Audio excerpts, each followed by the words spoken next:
Hanukkah beach celebration attack highlights surge of antisemitism in Australia. A tragic shooting on Sunday claimed the lives of at least 16 people gathered for a Hanukkah ceremony on Sydney's iconic Bondi beach, prompting Prime Minister Anthony Albanese to label the act anti-Semitic terrorist attack. The violence comes amid a noticeable upswing in anti-Semitic incidents across Australia, a trend analysts tie partly to the ongoing conflict in Gaza. Data from Tel Aviv University's annual antisemitism report shows Australia and Italy recorded the sharpest year-on-year rises in 2024, with the Southern Hemisphere nation tallying 1,713 hate-related incidents.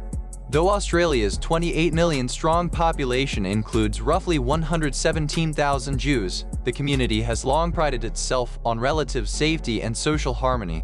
We once enjoyed one of the most tolerant societies for Jews, and now many wonder whether they have a future here, warned scholar Uriah Shavit, citing growing public acceptance of anti-Jewish rhetoric and a perceived governmental inertia.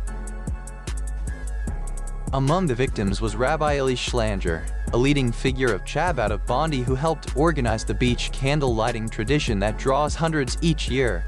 The Executive Council of Australian Jewry issued an urgent call for decisive action, stating that words alone are insufficient and that protecting citizens must be the government's top priority. The attacks in Sydney and Melbourne, home to 85% of Australia's Jewish population, have attracted particular attention because of their public nature and severity. Earlier this year, Albanese accused Iran of orchestrating two anti-Semitic attacks and announced a severance of diplomatic ties with Tehran, though officials have not yet confirmed a direct link to the Bondi beach shooting. The Australian Security Intelligence Organisation has previously attributed arson attacks on a kosher food producer in Sydney and a synagogue in Melbourne to Iranian direction. The tragedy unfolded during the first night of Hanukkah, a festival commemorating the rededication of Jerusalem's Second Temple and the miracle of the oil that burned for 8 days. Chabad's public candle lighting on Bondi Beach, a hallmark of the holiday, typically features large menorahs and community participation.